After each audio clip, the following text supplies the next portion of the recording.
किसी ऑफिसर को चलते हुए देखना, एसपी को, डीएम को चलते हुए देखना, बात करते हुए देखना, बैठते हुए देखना, किसी डॉक्टर को चलते हुए देखना, बात करते हुए देखना, क्या उसके जैसा तुम बात कर पाते, उनके जैसा बैठ पाते हो, चल पाते हो? अगर नहीं पाते हो तो फिर नहीं होगा, तो सोच के रखो वो नहीं होगा। और इसका सबसे बड़ा जड़ है आलस, सबसे बड़ा जड़ है आलस। अगर हम अपने आप को हमेशा तैयार नहीं रखते हैं तो इसका मतलब हम आलसी हैं। और जिसके अंदर आलस है जीवन में वो कुछ नहीं कर पाता है। तो स्कूल आओ तो आलस लेकर के घर से मत चलो, फुर्ती लेकर के चलो, साहस लेके चलो, हिम्मत लेकर के चलो, संस्कार लेके चलो, व्यवहार लेके चलो।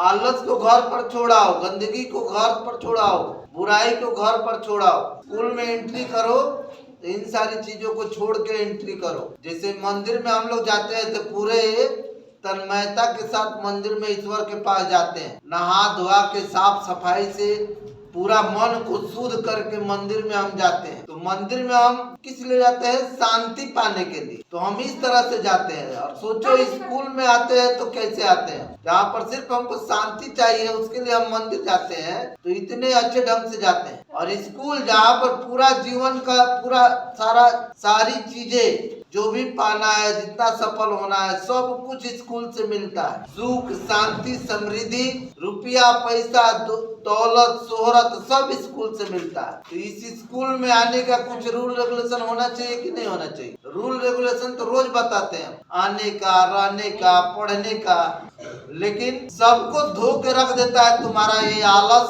तुम्हारी ये गलती, सबको ले दे के बराबर कर देता है। थोड़ा गौर करो इस बात पर, गौर करो, अपनी गलती को सुधारो। जब तुमको याद होगा कि तुम्हारी गलती क्या है तब जाके सुधरेगी। याद रहना चाहिए कि तुम्हारी गलती क्या है और इसको हमको छोड़ना है। तो याद ही नहीं रहता है कितना को, आदत बना लिया है गलती करने की। जैसे एप्पल का स्पेलिंग याद कर लिया वैसे गलती को भी याद कर लिया। जैसे एप्पल नहीं भूल सकता उसी तरह से गलती को नहीं भूल सकता है। गलती को छोड़ो, आलस को छोड़ो। आलसी लोग जीवन में कुछ नहीं कर पाते हैं, उल्टे में लोगों की गाली सुनते हैं।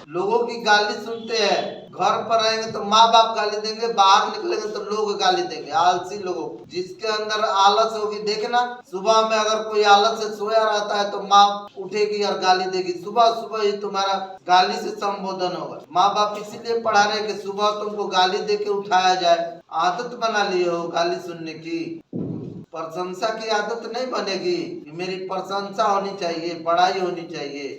तो आज का मेरा यही संदेश है कि आलस को छोड़ देना है। पढ़ाई में विद्यार्थियों के पास आलस नाम की चीज नहीं रहनी चाहिए। और यहाँ पर इतना आलसी है, सब इतना आलसी है कि गाड़ी पर बैठ के घर से आता है और यहाँ पर बाहर में इधर उधर घूम के सुस्ताता है। सब इतना आलसी। छोटे बच्चे तो छोटे बच्चे हैं, बड़े बच्चों को नहीं समझ में आता है कि स्कूल आ गए हैं तो स्कूल में अपने क्लास में बैठ के कुछ पढ़े, रिवीजन करे, टारगेट की कॉपी को रिवीजन करे। नहीं, आलसी के जैसा बैठा रहेगा, इंतजार करता रहेगा कि कब घंटी लगेगी, कब प्रेयर में जाएंगे। टाइम पास एकदम लगता है जैसे कि मैंने आते आते अपने आप को दिखा देता है कि मेरी इतनी बुद्धि है। पढ़ने के लिए बोला जाता है तो नहीं समझ में आता है, मना किया जाता है कि ये नहीं करना है, वो समझ में आ जाता है। उल्टा दिमाग तुम्हारा चलता है, दिमाग उल्टा चलता है, आगे चल के उल्टा लटक जाओगे। फिर सोचो क्या होगा, लोग उल्टा लटका देते हैं बहुत सारे लोगों को, लटक के। और बिल्डिंग पर 20 मंजिला बिल्डिंग पर लटक के पेंट करना पड़ता है। उधर से धूप, इधर से लटका हुआ, इधर से जान का खतरा, पेंट करना पड़ता है लटक के। ऐसे लटका देंगे लोग अगर आज पढ़ाई का महत्व नहीं समझा तो। इसलिए आलस छोड़ दो, टाइम पास छोड़ दो, एक सप्ताह के लिए छोड़ दो। आलसी इतना है, सब इतना आलसी है कि सुबह में ऑनलाइन नहीं कर रहा क्लास। ये आलस है और कुछ है नहीं, आलस है। आलस ही तो है कि नहीं कर रहा है, दूसरा कोई कारण नहीं है। माँ बाप थोड़ी ना मना करते होंगे ना तुम ऑनलाइन। किसके माँ बाप है जिसके माँ बाप मना करते हैं कि ऑनलाइन क्लास नहीं करना है? बताओ, हम उनसे पूछते हैं किसके माँ बाप है? कोई है?